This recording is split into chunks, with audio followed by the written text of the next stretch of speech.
جابر بولا، میرے دوست، قدیم اہرام مصر کی ایک اپنی حقیقت کی دنیا ہے۔ ان اہرام میں ایسی ایسی باتیں وقوع پذیر ہوتی ہیں جن کو دیکھ کر انسان کو یقین نہیں آتا کہ آج کی ماوی اور سائنسی دنیا میں ایسا بھی ہو سکتا ہے۔ میں ان پراسرار اہرام میں گھوم پھر کر ایک عمر گزار چکا ہوں۔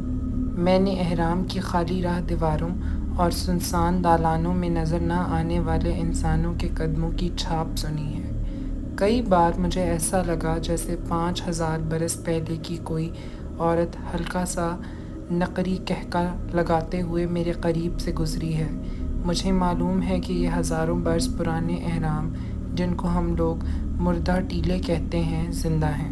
یہ سانس لیتے ہیں۔ جب تمام سیاح چلے جاتے ہیں اور سناٹا چھا جاتا ہے تو یہ اہرام خاموشی کی زبان میں ایک دوسرے سے باتیں کرتے ہیں۔ جابر کی آواز اور لہجہ بھی پراسرار سا ہوتا جا رہا تھا۔ وہ خود مجھے ہزاروں سال پہلے فرعونوں کے زمانے کا کوئی آدمی لگنے لگا تھا۔ مجھے اس کی باتوں میں واقعی دلچسپی پیدا ہونے لگی تھی۔ مجھے یوں محسوس ہونے لگا تھا کہ جابر سچ کہہ رہا ہے اور اہرام مصر میں کوئی پراسرار اور طلسمی توانائی ہزاروں برس گزر جانے کے بعد آج بھی موجود ہے۔ میرا خیال فرعون کے پتلے کی طرف چلا گیا۔ میں نے جابر سے پوچھا، جابر، تم ایک تجربہ کار اور پرانے گائیڈ ہو، اہرام مصر کے تمام تہخانوں اور خفیہ راہداریوں سے واقف ہو۔ تمہیں تو ضرور معلوم ہوگا کہ فرعون آمون کا وہ پتلا کس خفیہ جگہ پر دفن ہے، جس کے سینے میں جادوگر کاہن نے خنجر گھونپ رکھا ہے۔ جابر نے آنکھیں سکیڑ کر میری طرف دیکھا۔ تم یہ کیوں پوچھ رہے ہو؟ میں نے کہا، بات یہ ہے کہ میرے دوست، میرا جی چاہتا ہے کہ میں اس پتلے کے سینے سے جادوگر کاہن کا خنجر نکال کر فرعون کے ہزاروں برس سے قید روح کو آزاد کر دوں۔ جابر نے سگریٹ کا کش لگایا اور پیالے میں قہوہ انڈیلتے ہوئے کہنے لگا، ایسا خیال کئی بار میرے دل میں بھی آیا کہ میں فرعون کے پتلے کے سینے سے خنجر نکال دوں، اس کی جکڑی ہوئی روح کو آزاد کر دوں، کیونکہ اس پتلے کے بارے میں ایک اور روایت بھی سینہ بسینہ چلی آ رہی ہے کہ جو پتلے کے سینے سے خنجر نکال کر فرعون کی روح کو آزاد کرے گا، فرعون کی روح اس شخص کو انعام دے گی، اور انعام یہ ہوگا کہ وہ اس شخص کی زندگی کی ایک خواہش جو وہ کرے گا پورا کر دے گی، اور مجھے معلوم ہے کہ فرعون کی روحیں ایسا کر سکتی ہیں۔ میرے دل میں فرعون کے طلسمی پتلے کے متعلق مزید تجسس پیدا ہونے لگا۔ میں نے جابر سے کہا، تو پھر تم ایسا کیوں نہیں کرتے؟ جابر بولا، پہلی بات تو یہ کہ مجھے بالکل نہیں معلوم کہ کاہن جادوگر نے فرعون آمون کا پتلا کس اہرام میں دفن کیا ہوا ہے۔ اتنا مجھے یقین ہے کہ پتلا اس اہرام میں دفن نہیں کیا گیا جس اہرام میں سے فرعون آمون کی لاش برآمد ہوئی ہے۔ دوسری اہم بات جو اس پتلے کا کھوج لگانے سے باز رکھتی ہے یہ کہ کاہن جادوگر نے جہاں پتلے کا چھوٹا تابوت دفن کیا ہوگا وہاں ارد گرد ضرور ہلاکت خیز طلسم پھونک رکھا ہوگا، تاکہ جو کوئی پتلے تک پہنچنے کی کوشش کرے وہ پتلے کے تابوت تک پہنچنے سے پہلے ہی ہلاک ہو جائے۔ ان دو باتوں کے علاوہ ایک اور سب سے خطرناک بات جو اس پتلے کے بارے میں لوگوں میں سینہ بسینہ چلی آ رہی ہے یہ ہے کہ کہا جاتا ہے کہ کاہن جادوگر کی بدروح مرنے کے بعد فرعون کے پتلے کی نگرانی کر رہی ہے، کیونکہ کاہن جادوگر کو یہ خوف ہے کہ فرعون کی روح اگر آزاد ہو گئی تو اگلی دنیا میں کاہن جادوگر کی روح سے اپنے قتل کا بھیانک بدلہ لے سکتی ہے۔ چنانچہ کاہن جادوگر کی بدروح فرعون کے پتلے کی ہر وقت نگرانی کرتی رہتی ہے۔ اگر کوئی شخص فرعون آمون کی روح آزاد کر کے اس سے زندگی کی کوئی خواہش پوری کروانے کے لالچ میں پتلے کے تابوت کے پاس چلا بھی جائے تو کاہن جادوگر کی بدروح اس کی گردن تن سے جدا کر دے گی۔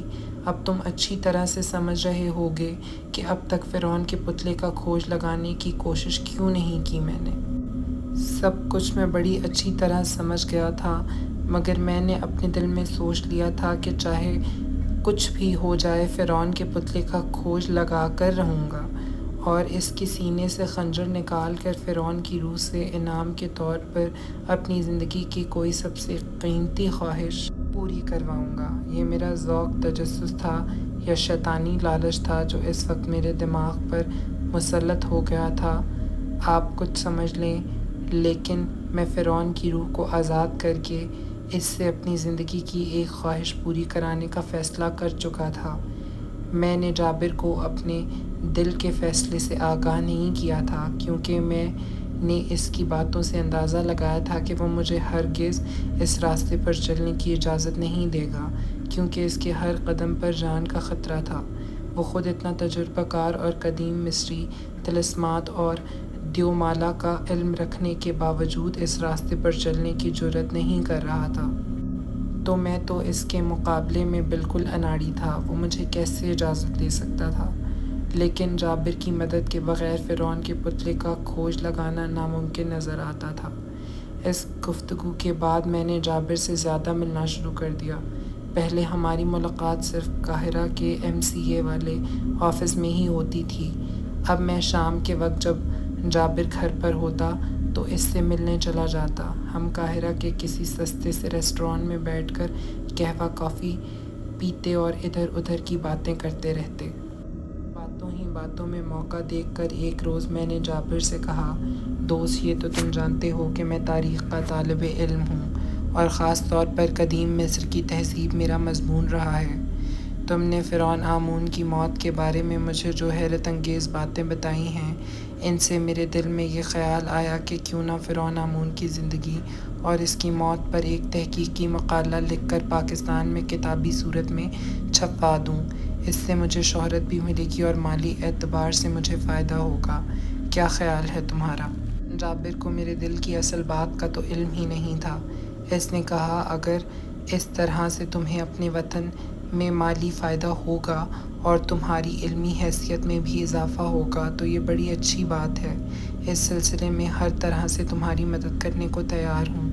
قدیم مصر کی تہذیب اور اس کے طلسمی علوم کے بارے میں جو کچھ مجھے معلوم ہے، میں وہ سب کچھ تمہیں لکھوا دوں گا۔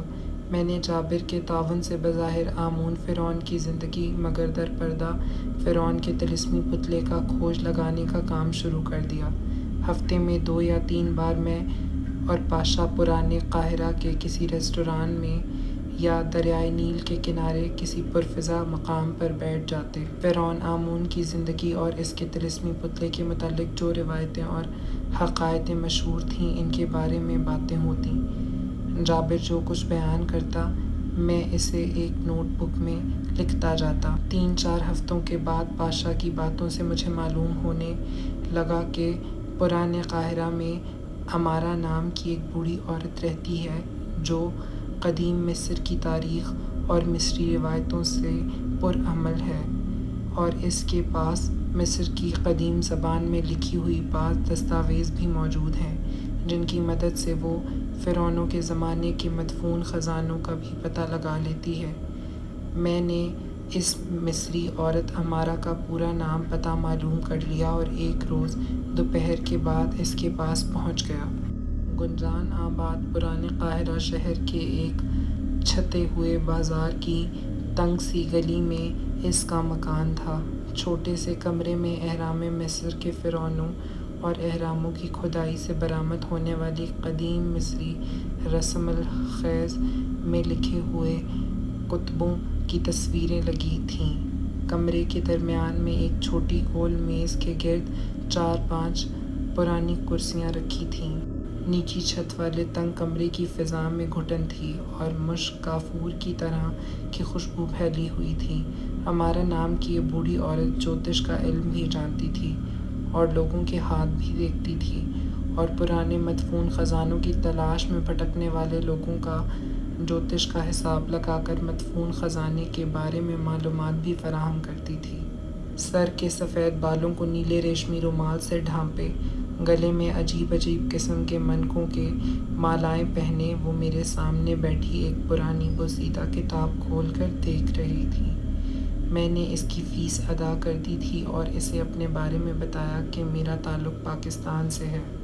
میں قدیم مصری تہذیب پر ریسرچ کر رہا ہوں اور حال ہی میں قاہرہ کے ایک اہرام سے فرعون مصر آمون کی لاش برآمد ہوئی ہے۔ اس پر تحقیق کر رہا ہوں اور اس کے متعلق جو روایت مشہور ہے کہ اس کو کاہن جادوگر نے زہر دے کر ہلاک کیا تھا۔ اگلی ایپیسوڈ کے لیے منتظر رہیے. تب تک کے لیے میرے چینل کو لائک، شیئر اور سبسکرائب کر دیں. شکریہ.